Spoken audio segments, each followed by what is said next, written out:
Who is the scariest person you have ever met? Got a DUI back in '09. Was taken to the Plaza Country drunk tank. Guy with tattoos all over his face approaches me. I think I'm for sure getting raped. Nope, he wanted to offer me his roll of toilet paper for a pillow. He introduced himself as the Sac City Psycho. He told me he would watch over me to make sure nobody fucked with me, cause he could tell I did not have much experience in jail. Now looking back on it, I guess for a few hours there, I was his bitch. Super nice guy though, 10/10 would be his bitch again. Once did one of those corporate mock jury panels. The little scientist analytics guy came out halfway through to shoot the breeze and holy hell. I never understood what people meant by having a magnetic personality until then. We were clamoring over this dude. It was completely involuntary. He asked me a question and it was an out-of-body experience watching myself act like a golden retriever. I was so freaked out that I avoided him like the plague the rest of the panel. Nice dude. Seemed chill, but he could have started a cult with a snap of his fingers. Absolutely terrifying. Did an internship at a jail, met a dude awaiting trial on a triple homicide. Guy just had that vibe around him that just made you feel uncomfortable. Just being in his presence, you could feel the air change around you and everyone in that room felt and respected it. My cousin. He's a high-ranked member in a pretty well-known one motorcycle club. Dude stands maybe 5'7" and average build. No visible tats and super soft-spoken. Everything about him says he should be a banker, not a biker. I have never seen him even raise his voice once, but that dude scares the absolute shit out of me. He gives off strong psycho energy. I live in New Mexico and met Big Dragon from Beyond Scared Straight. He does outreach like that with troubled kids. I was working as a teacher at YDDC, they brought him down. Dude's no joke. I shook his hand and you could just tell, the only reason he was not killing people was he didn't want to, because if he did, the guards would have not been able to do anything about it. One of the people I grew up calling an uncle was actually a hitman for the mafia. I loved him to death and never would have imagined it, but everyone who knew him and his reputation was terrified of him. I only learned of what he did after he disappeared. I miss him, he was always really good and kind to me and my siblings, but damn, learning what he did was terrifying. Was hanging out and drinking with a friend of mine when he said a guy we knew wanted to come over. I said no because he gives off mass shooter vibes, but my friend invited him anyway. We were all hanging out and having a good time and my friend drunkenly mentioned what I had said about the guy. I shot my friend a "why the fuck would you say that" look, expecting the guy to be offended. Instead, he smiled and asked, "How many bodies you think I could get?" I once fired a guy and a few months later he bombed a church. So I went to a bachelor party for a friend and we had a stripper there. The girl came and everything went smoothly. She came with her security pimp who was this real big black guy with this bad air around him. He was silent and stared at everyone and just overall very creepy. I asked if he wanted a drink or something to eat since he was there anyway and he just stared at me without saying anything. I found out a little more than a year later that this guy was killing hookers and leaving them in abandoned houses. This was in Gary, so there's a ton of abandoned houses. There was this hyper-violent, super effeminate kid named Reno that I went to high school with. He had gold dust vibes, but like a more aggressive, more extroverted version. The rumor was he beat the shit out of a group of kids with a baseball bat just for talking shit to one of his friends. People vouched for the story, too. That kid scared the shit out of me. When I ran with a gang there were a few scary dudes, but one more than the rest. Tall dude with long hair, didn't speak much. One point we were all chilling on a balcony, another dude got a big mouth and said something to him, can't remember what. Without hesitating this guy stood up, slid a knife into this other dude's leg and chucked him off the balcony and just sat down with a beer and smoke like nothing happened. Dude didn't fall too far but had quite a few broken bones. This was only one of the things this guy did, but this was the most memorable as this was the day I met him. When I was pretty young, I was hanging out with an older friend, and I found out one of her close friends from school became a high-ranking member of a cartel. He got cancer and was allowed to sort of retire from the cartel to spend the last few years with his family.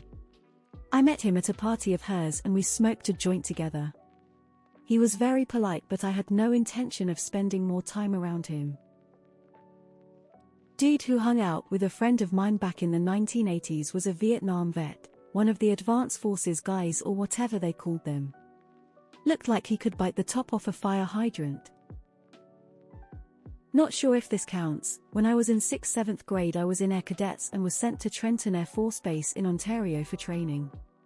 Sort of a summer camp thing on a real base.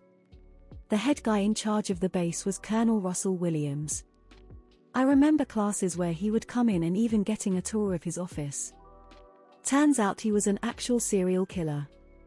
He seemed perfectly normal though.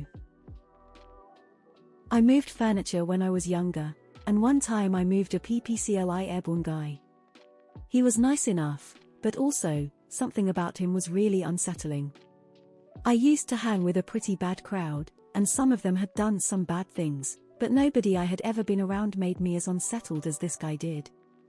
I can't really explain it. He just had like this aura of predation, I guess. It felt like he was looking at you as if you were an insect. I don't know how else to explain it. Debt collector for the mongrel mob. All I can say is I'm glad I didn't owe him money. That guy on meth who broke into my house through the back door and left running through the front door once he saw my husband. Apparently he'd escaped, handcuffed, from the back of a patrol car and was trying doors to find a way to hide from the cops. It took 4 policemen to finally catch him. They had to tackle him to the ground.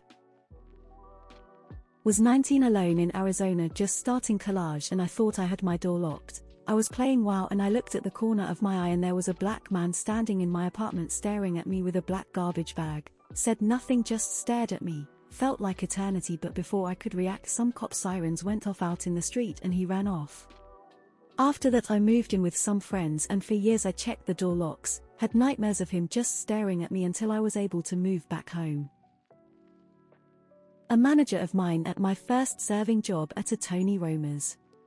She had a personality like Rex, the martial arts teacher in the movie Napoleon Dynamite, but she looked like Ursula from the Little Mermaid cartoon. She was eventually fired and arrested a couple months after I started for stealing tips from the servers, including myself, and stealing dollar from the company. She was quite the scary lady. I had an insane lunatic who I didn't know stalked me for months, torched the rooming house I lived in 3 times, and tried to murder me with a gun when I was a teenager. So I'd have to say that the scariest person I've ever met was my father. G.G. Allin. I former powerlifter, not a shrinking violet, worked with him once filming a documentary. Standing near him or being in the same car was frightening as hell. He exuded crazy. He didn't do anything particularly threatening. Just being near him, you got the impression that you wouldn't be at all surprised if he just pulled out a knife and started stabbing everyone. He had crazy eyes. Like dangerous, unhinged crazy eyes. He dated a girl who turned out to be into cannibalism and fucking dogs, as well as selling CP of herself online. We were both teens at the time. She admitted to me that she wanted me to be her partner in crime. Killing and eating people. So yeah, her. If you're unfortunate enough to live in Liverpool, you may know who I'm talking about. Initials JACS, dark hair, pale skin, she was obsessed with Harley Quinn. I dated a girl in high school in New York whose family I am 99% sure was connected. Her uncle scared the shit out of me. He wasn't a big guy or anything, but his whole personality was sideways, if that makes sense. The things he said, the way he carried himself, his vibe in general was terrifying. Marine Gunnery Sergeant I.D. Jenkins. He was my drill instructor when I was in ROTC. He was only about 5 feet 9 inches, and he didn't weigh 170 pounds soaking wet. But we all knew that if he wanted to, he could kill all of us within a matter of minutes. A guy that ended up having his own episode of the TV show I Almost Got Away with It. I've been debating on saying this for a really long time, but I suppose since news on her died down, I can finally say it. I used to be best friends with Caleb Bork. This dude from the old neighborhood. He was just one dude so heartless you didn't want to be on his radar whether it's good or bad. Last I heard he broke into someone's house and had shootout with the homeowner. Just one of the dudes you hope either dies or does life in prison. Cause he a menace on the